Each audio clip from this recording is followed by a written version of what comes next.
다윗은 사울 왕으로 인해 죽을 위기에 몰리며 늘 도망을 다니는 삶을 살았죠.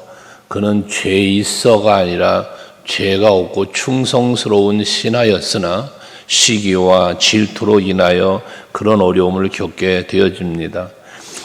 또 그 사울 왕 편에 선 많은 대적자들 역시 다윗과 무슨 관계가 있겠습니까? 많은 권세에 눌려 그 권세에 의해서 이 다윗을 죽이려고 하는 일에 동참하는 그런 일이 벌어지고 있는 것이죠. 그러나 아무리 많은 무리가 권세와 힘을 가지고 다윗을 해하려고 하지만 그러나 세상의 그러한 힘으로 하나님의 보호를 받는 다윗을 해할 수가 없었습니다. 궁극적으로는 오히려 사울 왕이 죽게 되고 그리고 다윗이 왕으로 세움을 입는 이러한 놀라운 역사가 일어나지 않았습니까? 그것은 전적으로 하나님의 계획 속에서 하나님의 은혜로 이루어진 역사였습니다. 그래서 다윗은 하나님이 내 편이 되시고 하나님이 보호하며 지키시면 반드시 자기가 구원을 받을 것이고 이러한 어려운 고난으로부터 위협으로부터 지켜주실 것을 믿었던 다윗이었지 않았습니까? 하기 때문에 그러한 다윗의 믿음은 언제나 문제를 만날 때마다 고난을 당할 때마다 또 도망을 가며 피할 때마다 하나님의 도우심을 구하는 그러한 기도를 늘 했던 사람이 바로 다윗이었습니다. 어제 아침에도 묵상했던 것처럼 은혜가 없으면 살 수가 없다는 사실을 본인이 알고 있었고 그렇기 때문에 은혜를 늘 구하는 다윗이었다는 거 아니겠습니까? 오늘 1절 말씀에도 보면 하나님이여 내게 은혜를 베푸소서 또 내게 은혜를 베푸소서 반복하며 하나님의 은혜를 구하고 있습니다. 이 은혜는 무슨 은혜입니까? 나를 보호해 달라는 거죠. 지금 이 어려운 상황에서 나를 지켜달라는 간구함 아니겠습니까? 그래서 그렇게 나에게 은혜를 베풀어 달라며 내 영혼이 주께로 피한다. 주의 날개 그늘 아래 살 것이다 라고 말을 해서 주의 날개 아래라는 것은 새들은 새끼를 보호할 때 날개를 펴서 보호하지 않습니까? 그런 것을 이제 비유적으로 구하고 있는 건데 하나님의 보호 속에 내가 피하고 하나님의 보호 속에 내가 숨고 싶다는 것이거든요. 그렇게 나를 보호해 주시고 지켜주기를 그런 은혜를 베풀어 주시기를 구하고 있다는 것입니다.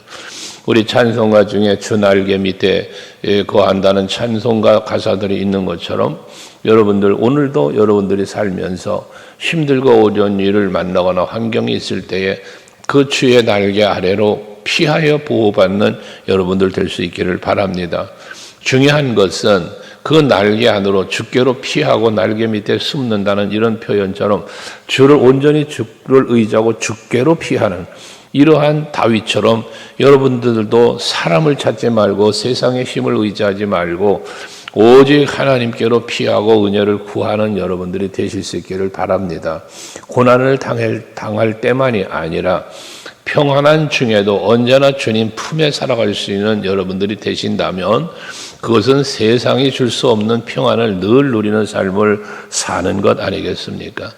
왜 이렇게 주님의 은혜를 구하며 주께 피하고 그 날개 그늘 아래서 이 재앙이 지나가기까지 있겠다고 하는가?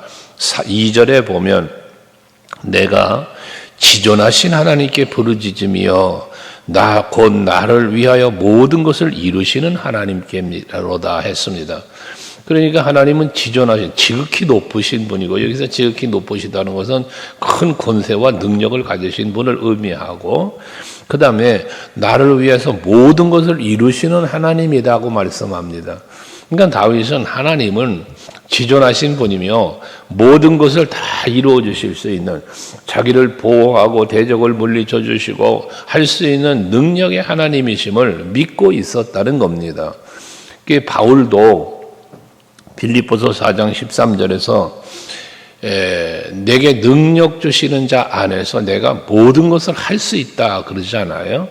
그러니 내게 능력 주시는 자 안에서 이게 바로 오늘 다윗이 말하는 주께 피하고 그 날개 그늘 아래 피한다는 의미 속에서 생각해 보면 하나님에 대한 확실한 믿음이 있었다는 거지 않겠습니까?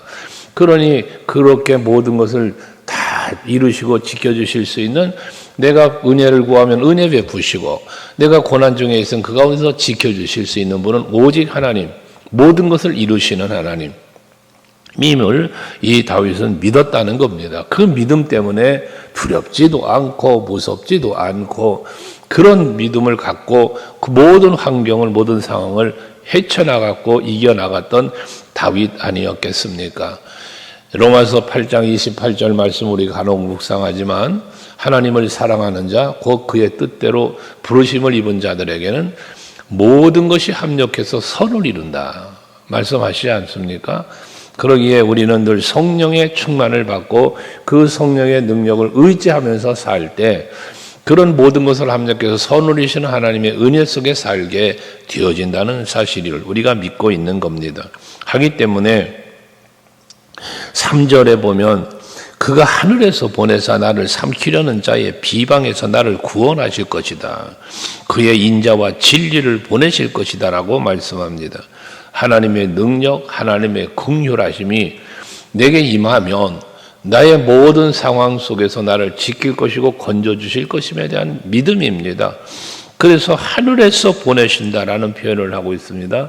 여기서 하늘은 모든 만물을 다스리고 지배하고 살피시는, 굽어 살피신다는 말씀이 앞에서 몇 번 나왔는데 그런 말씀처럼 늘 높은 지존하신 하나님이 지극히 높으신 곳에서 나를 살피시면서 내게 필요한 것을 채우시는데 인자와 진리를 보내신다라고 말씀합니다. 인자와 진리는 예수 그리스도를 의미한다고 볼 수 있는데 어쨌건 우리의 구원은 하나님에게로부터 예수 그리스도를 통하여 이렇게 이루어져 간다는 걸 볼 때 우리는 전적으로 하나님의 긍휼과 자비, 그 인자와 진리 안에서 살아갈 수 있는 여러분들이 되시기를 바랍니다. 왜? 하나님의 보호가 없이는 안 되는 이유가 4절에 내 영혼이 사자들 가운데서 살며 내가 불사르는 자들 중에 누워 있으니 라고 말합니다. 지금 뭐예요? 사자들, 불사르는 자, 이 불사르는 자들은 아주 그 굶주린 짐승들에 비유하는 이러한 단어를 사용한다고 하잖아요, 원어가. 그러니까 굶은 사자예요. 굶주린 사자가, 먹을 것을 찾는 굶주린 사자들이 지금 내 곁에 우글우글한 거예요. 다윗을 죽이려고 하는 이러한 사람들이 사나운 짐승에, 그것도 굶주려 있는 짐승에 비교하면서 자기는 지금 그 가운데 있다는 거예요. 그들의 이는 창과 화살이요 그들의 혀는 날카로운 칼이로다. 창과 화살, 칼 등을 들고 지금 다윗을 죽이려고 그렇게 한다는 거잖아요. 그 가운데 자기가 있다는 거잖아요. 에워싸임을 당하고 늘 쫓김을 당하고 지금 이런 상황에 있다는 겁니다. 그러니 이러한 상황 속에서 바라볼 수 있는, 다윗이 바라볼 수 있는 것은 오직 여호와밖에 없어요. 하나님의 도움만이 살 길인 거예요. 그래서 5절에 하나님이여 주는 하늘 위에 높이 들리시며 주의 영광이 온 세계 위에 높아지기를 원합니다 라고 말합니다.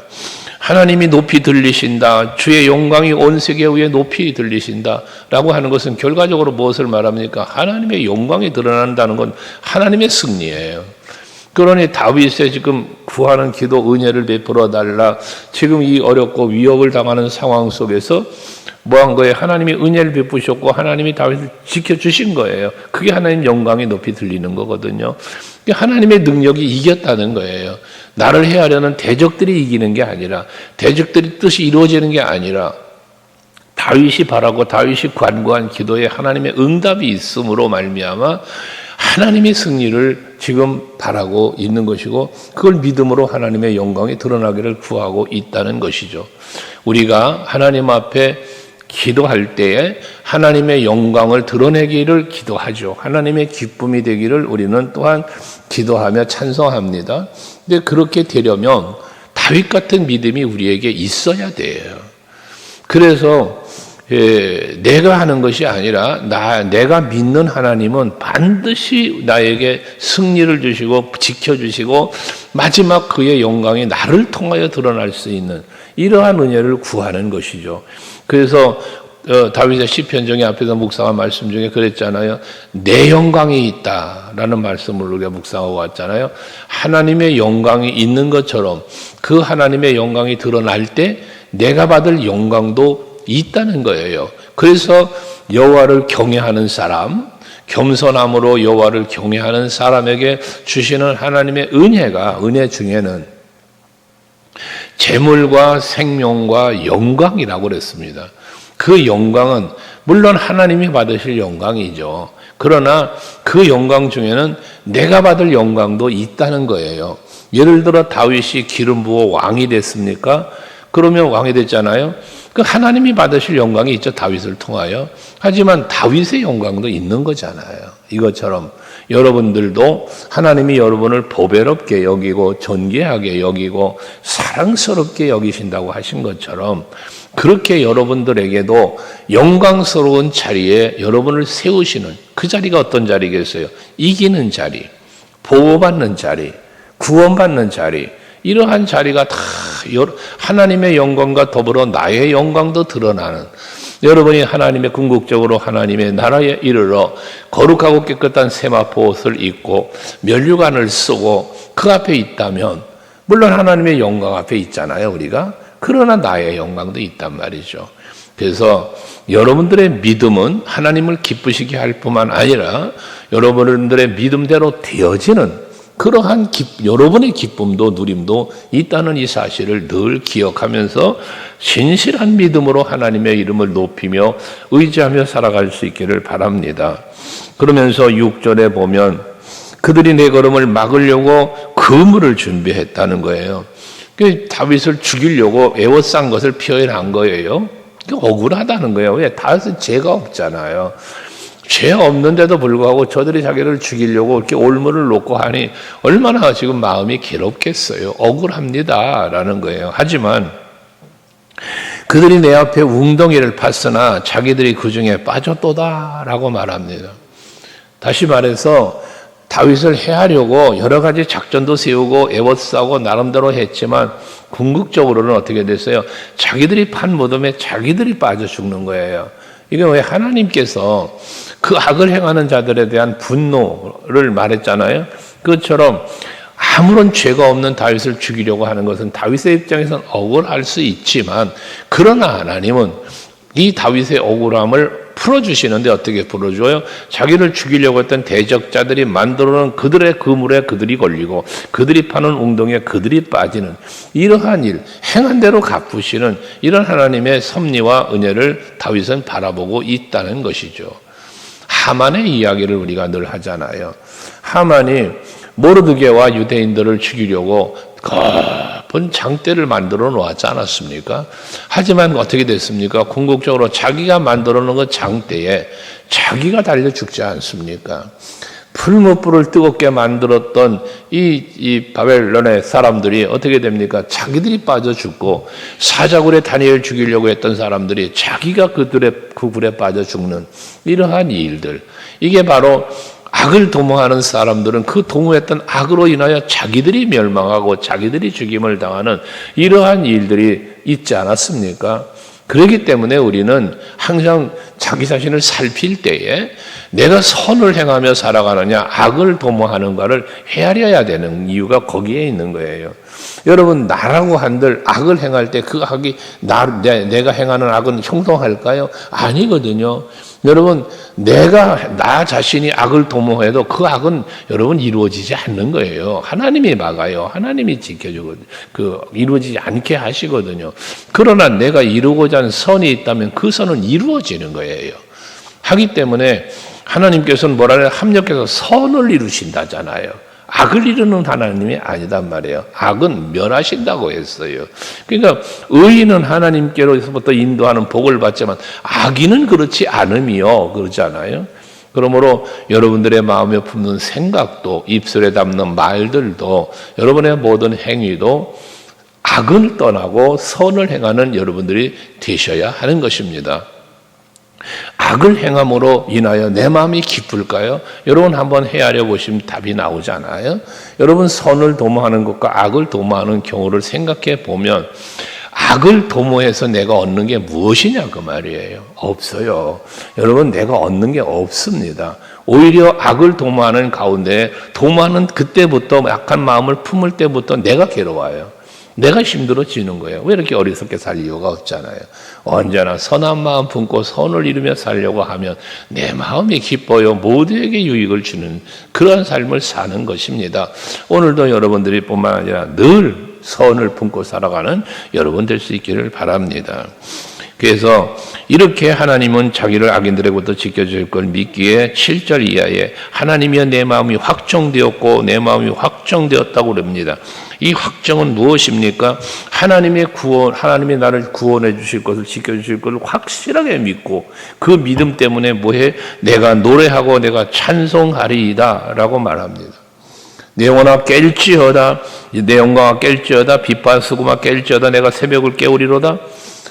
하나님의 영광을 드러내고 나의 영광을 드러낼 수 있도록 찬송하며 노래하며 사랑할 수 있기를 원한다는 거잖아요. 어둠의 권세가 짓밟고 있지만 새벽을 깨우리로다, 새로운 아침이 내게 다가올 것을 이야기하는 것 아니겠습니까? 여러분들에게 날마다의 삶이 하나님이 여러분에게 주시는 날마다의 새벽을 깨우리로다는 말씀처럼 날마다의 시작은 하나님의 은혜와 축복 속에서 여러분들이 이루어지고 있음을 믿고 날마다 하나님께 감사하며 찬송하며 이처럼 새벽마다 나오셔서 예배하고 기도하고 나아가는 삶이 하나님께 영광이고 여러분의 기쁨과 누림이 될 수 있기를 주의 이름으로 축원합니다. 그러면서 10절 이하에 주의 인자는 커서 하늘에 미치고 주의 진리는 궁창에 이르리이다. 주의 인자와 진리를 보내신다고 했는데요. 그 인자와 진리가요, 가득하단 말이에요. 넘친다 그 말입니다. 하나님의 일하심이 확실하게 드러난다는 것 아니겠습니까? 우리가 찬송가 304장 가사 중에 보면 하늘을 두루마리 삼고 바다를 먹물 삼아도 하나님이 내게 베푸신 그 은혜에 대한 감사할 수 있는 것들에 대한 기록을 다 할 수 없다는 그런 고백을 하는 것처럼 넘치는 하나님의 은혜, 넘치는 하나님의 인자와 긍휼하심, 그 인자와 긍휼이, 그 넘치는 사랑이, 넘치는 능력이 다윗을 지켜주심을 노래하는 것처럼 여러분들을 지키시고 여러분들에게 은혜 베푸시는 하나님의 은혜가 여러분에게도 넘쳐나서 여러분 입술에도 여러분의 삶의 현장에도 감사와 찬송이 늘 풍성할 수 있기를 주의 이름으로 축원합니다. 기도하겠습니다.